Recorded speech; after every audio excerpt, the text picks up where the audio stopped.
ಇಂದು ರವಿ ಪ್ರದೋಷ ವ್ರತ ಬಹಳ ವಿಶೇಷವಾದಂತಹ ದಿನ. ಪ್ರದೋಷ ಪೂಜೆ ಅಥವಾ ಪ್ರದೋಷ ವ್ರತ ಭಾನುವಾರ ಬಂದಿದ್ರೆ ಅದನ್ನು ರವಿ ಪ್ರದೋಷ ವ್ರತ ಅಥವಾ ಪೂಜೆ ಅಂತ ಕರೀತಾರೆ. ಸೋಮವಾರ ಬಂದರೆ ಸೋಮ ಪ್ರದೋಷ ಅಂತಾರೆ, ಮಂಗಳವಾರ ಬಂದರೆ ಭೌಮ ಪ್ರದೋಷ ಅಂತಾರೆ, ಹಾಗೆ ಶನಿವಾರ ಬರೋದ್ರಿಂದ ಶನಿ ಪ್ರದೋಷ ಅಂತಾರೆ. ಒಂದೊಂದು ಪ್ರದೋಷ ಪೂಜೆಗೆ ಒಂದೊಂದು ವಿಧವಾದ ಶಕ್ತಿ, ಹಾಗೆ ಅದರಿಂದ ಒಂದು ಮಂಗಳ ಕಾರ್ಯ ಅಥವಾ ಪಾಪಕರ್ಮಗಳನ್ನ ತೆಗೆದುಹಾಕುವಂಥದ್ದು ಇರುತ್ತೆ. ಹಾಗಾದರೆ ರವಿ ಪ್ರದೋಷ ಪೂಜೆ ಹೇಗೆ ಮಾಡಬೇಕು, ಏನು ಅದರ ಮಹತ್ವ, ಹಾಗೆ ಯಾವ ಸಮಯದಲ್ಲಿ ಮಾಡಬೇಕು ಅನ್ನೋದೆಲ್ಲ ನಾನಿಲ್ಲಿ ತಿಳಿಸ್ಕೊಡ್ತಾ ಹೋಗ್ತೀನಿ. ಈ ಮಾಹಿತಿ ನಿಮಗೆ ಇಷ್ಟ ಆಯಿತು ಅಂತ ಹೇಳಿದರೆ ನನ್ನ ಚಾನಲ್ನ ದಯವಿಟ್ಟು ಸಬ್ಸ್ಕ್ರೈಬ್ ಮಾಡ್ಕೊಳ್ಳಿ. ಹಾಗೆ ವಿಡಿಯೋಗೆ ಒಂದು ಲೈಕ್ ಕೊಡೋದನ್ನು ಖಂಡಿತ ಮರಿಬೇಡಿ. ಹಾಗೆ ನಿಮ್ಮ ಫ್ರೆಂಡ್ಸ್ ಆ್ಯಂಡ್ ಫ್ಯಾಮಿಲಿಗೆ ಈ ಒಂದು ಮಾಹಿತಿ ಅವಶ್ಯಕತೆ ಇತ್ತು ಅಂತ ಹೇಳಿದರೆ ಅವರೊಂದಿಗೆ ಈ ವಿಡಿಯೋನ ಖಂಡಿತವಾಗಲೂ ಶೇರ್ ಮಾಡಿ. ಈಗ ರವಿ ಪ್ರದೋಷ ವ್ರತದ ಬಗ್ಗೆ ತಿಳ್ಕೊಳ್ಳೋಣ.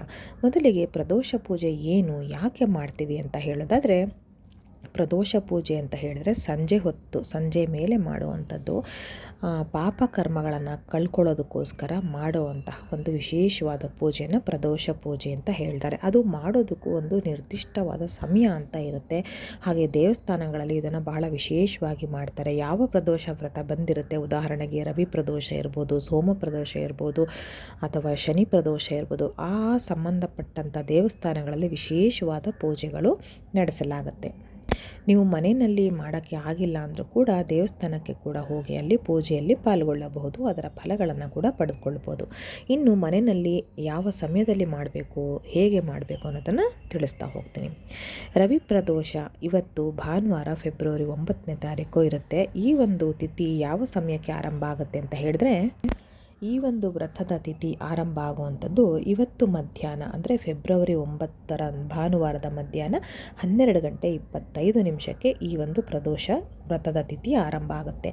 ಹಾಗೆ ಮುಕ್ತಾಯಗೊಳ್ಳುವಂಥದ್ದು ಫೆಬ್ರವರಿ 10ನೇ ತಾರೀಕು ಸಂಜೆ 6:57 ಅಂದರೆ ಸೋಮವಾರ ಈ ಒಂದು ರವಿ ಪ್ರದೋಷ ವ್ರತದ ತಿಥಿ ಮುಕ್ತಾಯಗೊಳ್ಳುತ್ತೆ. ಹಾಗಾದರೆ ನಾವು ಯಾವ ದಿನ ಪೂಜೆ ಮಾಡಬೇಕು, ಯಾವ ದಿನ ರವಿ ಪ್ರದೋಷ ಆಚರಣೆ ಮಾಡಬೇಕು ಅಂದರೆ, ರವಿ ಪ್ರದೋಷ ಅಂತ ಹೇಳುವಾಗಲೇ ಗೊತ್ತಾಗುತ್ತೆ ಭಾನುವಾರ ಬಂದಿರೋದ್ರಿಂದ ನಾವು ರವಿ ಪ್ರದೋಷ ಅಂತ ಹೇಳ್ತೀವಿ ಅಂತ. ಹಾಗಾಗಿ ಇವತ್ತೇ ಆಚರಣೆ ಮಾಡಬೇಕಾಗತ್ತೆ.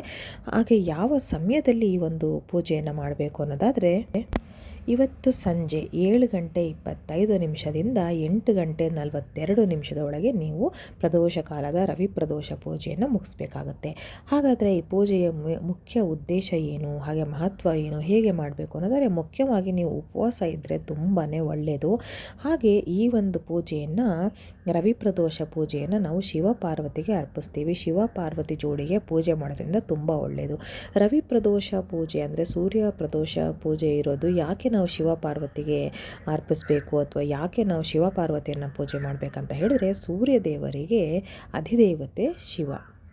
ಹಾಗಾಗಿ ನೀವು ನಿಮ್ಮ ಜಾತಕದಲ್ಲಿ ಕೂಡ ಸೂರ್ಯ ಗ್ರಹ ಸರಿ ಇಲ್ಲ ಅಂತ ಹೇಳಿದ್ರೆ, ಅದರ ಮೇಲೆ ಕೆಟ್ಟ ದೃಷ್ಟಿ ಬಿದ್ದಿದೆ ಅಂತ ಹೇಳಿದ್ರೆ, ಅಥವಾ ನಿಮ್ಮ ಜಾತಕದಲ್ಲಿ ಸೂರ್ಯ ಗ್ರಹದಿಂದ ದೋಷ ಇದೆ ಅಂತ ಹೇಳಿದ್ರೆ, ನೀವು ಸೂರ್ಯ ಗ್ರಹನ ಪೂಜೆ ಮಾಡೋದ್ರ ಜೊತೆಗೆ ಅಥವಾ ಅದಕ್ಕಿಂತ ಹೆಚ್ಚಾಗಿ ನೀವು ಶಿವಪಾರ್ವತಿಯನ್ನು ಪೂಜೆ ಮಾಡೋದ್ರಿಂದ, ಅದರ ವ್ರತಕಥೆಗಳನ್ನು ನಾವು ನಡೆಸೋದ್ರಿಂದ ಸೂರ್ಯ ಗ್ರಹ ನಮ್ಮ ಜಾತಕದಲ್ಲಿ ಬಲವಾಗುತ್ತೆ, ಶ್ರೇಷ್ಠವಾಗುತ್ತೆ ಅಂತ ಹೇಳಲಾಗುತ್ತೆ. ಹಾಗೆ ಗ್ರಹ ದೋಷ ಏನಿದ್ರೆ ಕೂಡ ಪರಿಹಾರ ಆಗುತ್ತೆ. ಇನ್ನು ಯಾವ ರೀತಿ ಪೂಜೆ ಮಾಡ್ಬೋದು ಮನೆಯಲ್ಲೇ ನಾವು ಪ್ರದೋಷ ಪೂಜೆ ಅಂತ ಹೇಳಿದ್ರೆ, ಸ್ವಚ್ಛವಾದ ಬಟ್ಟೆಗಳನ್ನು ಮೊದಲು ಹಾಕ್ಕೋಬೇಕು. ನೀವು ಸಂಜೆ ಪ್ರದೋಷ ಪೂಜೆ ಅಂತ ಹೇಳಿದ್ರೆ ಸಂಜೆ ಮೇಲೆ ಮಾಡೋದ್ರಿಂದ ಸಂಜೆ ಒಮ್ಮೆ ಸ್ನಾನವನ್ನು ಮಾಡಬೇಕು. ಉಪವಾಸ ಇದ್ದರೆ ತುಂಬ ಒಳ್ಳೆಯದು. ಆದರೆ ಈಗ ಏನಾಗುತ್ತೆ ಅಂದರೆ, ನಿನ್ನೆ ಏಕಾದಶಿ ಇತ್ತು, ಜಯ ಏಕಾದಶಿ, ಅದು ಕೂಡ ಬಹಳ ವಿಶೇಷವಾಗಿತ್ತು, ನಾನು ಅದನ್ನು ಹೇಳಿದ್ದೆ. ಹಾಗೆ ಇವತ್ತು ಬೆಳಗ್ಗೆ ಉಪವಾಸವನ್ನು ಮುರಿದಿರ್ತೀರ, ಅಂದರೆ ಕೆಲವರು ದ್ವಾದಶಿ ಊಟವನ್ನು ಕೂಡ ಮಾಡಿರ್ತೀರ. ಹಾಗೆ ಊಟ ಮಾಡಿದರೂ ಕೂಡ ಪರವಾಗಿಲ್ಲ, ಯಾಕಂದರೆ ನಿನ್ನೆ ಏಕಾದಶಿಯ ಉಪವಾಸವನ್ನು ಇವತ್ತು ಮುರಿದಿರೋದ್ರಿಂದ ತೊಂದರೆ ಇಲ್ಲ.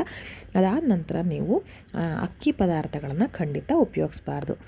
ಅಂದರೆ ಅಕ್ಕಿಯಿಂದ ಮಾಡಿದಂತಹ ಪದಾರ್ಥಗಳು ಏನಿರುತ್ತೆ ಅಲ್ವಾ, ದೋಸೆ, ಇಡ್ಲಿ, ಅಕ್ಕಿ ರೊಟ್ಟಿ, ಈ ರೀತಿಯ ಪದಾರ್ಥಗಳನ್ನ ಖಂಡಿತ ಉಪಯೋಗಿಸ್ಬೇಡಿ.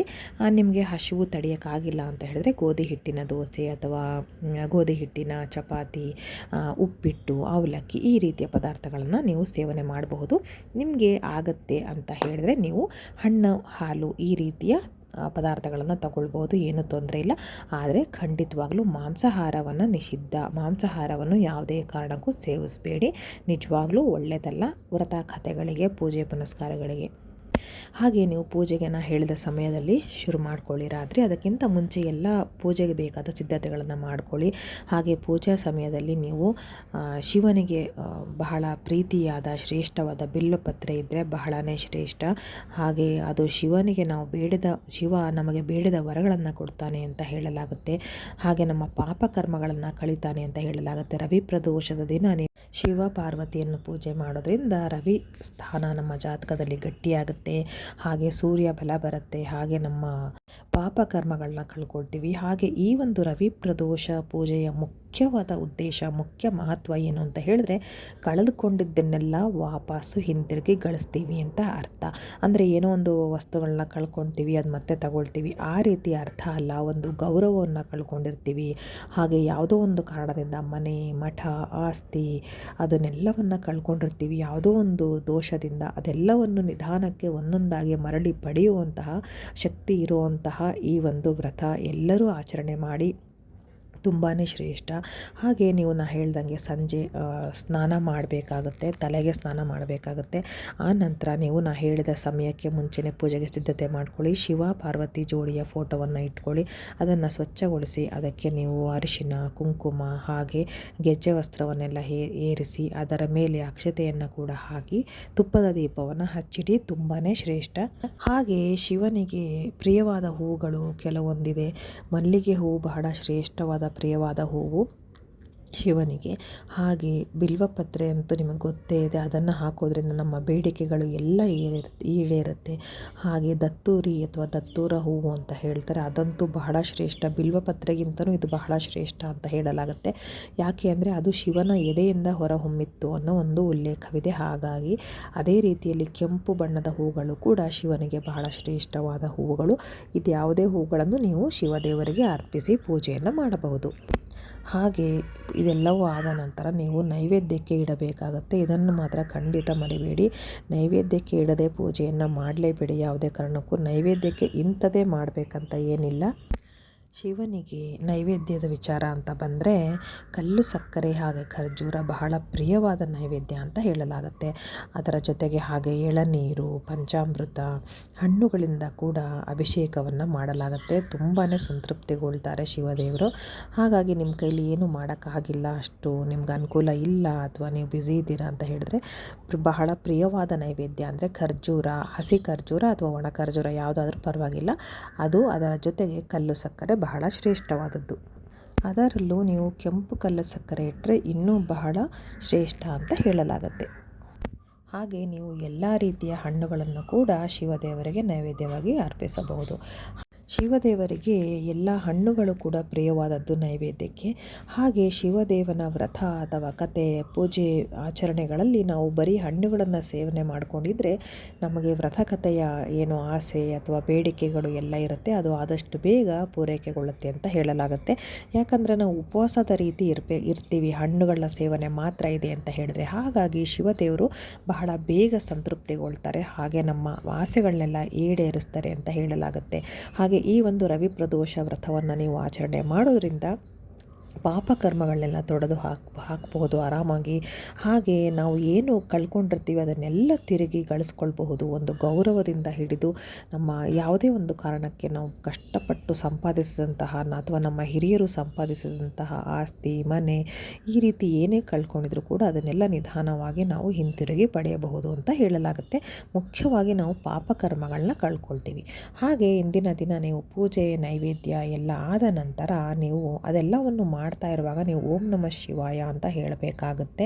ಈ ಒಂದು ಮಾಡೋ ಪೂಜೆ ಅದೆಲ್ಲವೂ ನೀವು ಶಿವನಿಗೆ ಹೇಗೆ ಸಲ್ಲತ್ತೋ ಹಾಗೆ ಸಮವಾಗಿ ಸೂರ್ಯದೇವರಿಗೂ ಕೂಡ ಸಲ್ಲತ್ತೆ.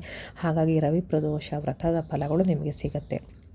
ಹಾಗೆ ಇನ್ನೊಂದು ಮುಖ್ಯವಾದ ವಿಷಯ ಅಂದರೆ ರವಿ ಪ್ರದೋಷ ವ್ರತದ ಕಥೆಯನ್ನು ಕೂಡ ನೀವು ಓದಬೇಕಾಗತ್ತೆ. ಅದನ್ನು ನಾನು ಡಿಸ್ಕ್ರಿಪ್ಷನ್ ಬಾಕ್ಸಲ್ಲಿ ಹಾಕೋಕ್ಕೆ ಸಾಧ್ಯ ಆದರೆ ಹಾಕ್ತೀನಿ, ಇಲ್ಲ ಅಂದರೆ ನಾನು ಕಮ್ಯುನಿಟಿ ಪೋಸ್ಟಲ್ಲಿ ಹಾಕಿರ್ತೀನಿ. ಯಾರಿಗಾದರೂ ಗೊತ್ತಾಗಿಲ್ಲ ಅಂತ ಹೇಳಿದ್ರೆ ದಯವಿಟ್ಟು ಕಮೆಂಟಲ್ಲಿ ನನಗೆ ಕೇಳಿ, ನಾನು ಖಂಡಿತ ರಿಪ್ಲೈ ಮಾಡ್ತೀನಿ. ಅದು ಹೇಗೆ ಎಲ್ಲಿ ಅಂತ ನಿಮಗೆ ನಾನು ತಿಳಿಸ್ಕೊಡ್ತೀನಿ, ಸರಿನಾ? ಹೀಗೆ ಈ ರೀತಿಯಲ್ಲಿ ನೀವು ವ್ರತವನ್ನು ಮಾಡಬೇಕಾಗತ್ತೆ. ಹಾಗೆ ಸಂಜೆ ನಿಮಗೆ ಮನೆಯಲ್ಲಿ ಮಾಡೋಕ್ಕಾಗಿಲ್ಲ ಅಂದರೆ ಶುದ್ಧರಾಗಿ ಸ್ನಾನ ಮಾಡಿಕೊಂಡು ಒಂದು ತೊಳೆದ ಬಟ್ಟೆಯನ್ನು ಹಾಕ್ಕೊಂಡು ಶಿವನ ದೇವಸ್ಥಾನಕ್ಕೆ ಹೋಗಿ ತುಂಬ ಒಳ್ಳೆಯದು. ಅಲ್ಲಿ ಆ ಒಂದು ಸಮಯದಲ್ಲಿ ನಾನು ಹೇಳಿದ್ನಲ್ಲ, ಆ ಒಂದು 7 ಗಂಟೆಯ ನಂತರ ಪ್ರದೋಷ ಪೂಜೆಯನ್ನು ಶುರು ಮಾಡ್ತಾರೆ. ಅದನ್ನು ನೀವು ಆ ಪೂಜೆಯಲ್ಲೇ ಪಾಲ್ಗೊಳ್ಳಿ. ನಿಮಗೆ ಮನೆಯಲ್ಲಿ ಮಾಡಿದ ಫಲಗಳೇನಿರುತ್ತೆ ಅದೇ ರೀತಿ ಶುಭ ಫಲಗಳು ನಿಮಗೆ ದೊರೆಯುತ್ತೆ. ನಮ್ಮ ಜಾತಕದಲ್ಲಿ ರವಿಗ್ರಹ ಬಲನಾಗಿದ್ದಾನೆ ಅಂದರೆ ತುಂಬಾ ಒಳ್ಳೆಯದು. ಎಲ್ಲದಕ್ಕೂ ಅದು ಮುಖ್ಯವಾಗಿ ಬೇಕೇ ಬೇಕು. ಹಾಗೆ ನಮ್ಮ ಪಾಪಕರ್ಮಗಳನ್ನ ಕಳ್ಕೊಳ್ಳೋದಕ್ಕೆ ಎಲ್ಲದಕ್ಕೂ ಕೂಡ ರವಿಗ್ರಹ ತುಂಬಾ ಒಳ್ಳೆಯದು. ಹಾಗಾಗಿ ನೀವು ಈ ಒಂದು ದಿನ ಈ ಒಂದು ರವಿ ಪ್ರದೋಷ ವ್ರತದ ಪೂಜೆಯನ್ನು ತಪ್ಪದೆ ಮಾಡಿ, ಹಾಗೆ ಇದರ ಫಲಗಳನ್ನು ಪಡೆದುಕೊಳ್ಳಿ. ನಿಮಗೆ ಏನಾದರೂ ಡೌಟ್ ಇತ್ತು ಅಂತ ಹೇಳಿದ್ರೆ ದಯವಿಟ್ಟು ನನ್ನ ಕಮೆಂಟಲ್ಲಿ ಕೇಳಿ. ನಾನು ಖಂಡಿತ ನನಗೆ ತಿಳಿದಿದ್ದನ್ನು ನಾನು ತಿಳಿಸ್ತೀನಿ. ಹಾಗೆ ಇವತ್ತು ಬೆಳಗ್ಗೆ ದ್ವಾದಶಿ ಊಟ ಮಾಡಿದ್ವಿ ಅಥವಾ ಉಪವಾಸ ಮುರಿದ್ವಿ, ನೆನ್ನೆ ಏಕಾದಶಿದು ಅಂತ ಹೇಳಿದ್ರೆ ಏನೂ ತೊಂದರೆ ಇಲ್ಲ. ಅದಾದ ನಂತರ ನೀವು ಉಪವಾಸವನ್ನು ಕಂಟಿನ್ಯೂ ಮಾಡಬಹುದು.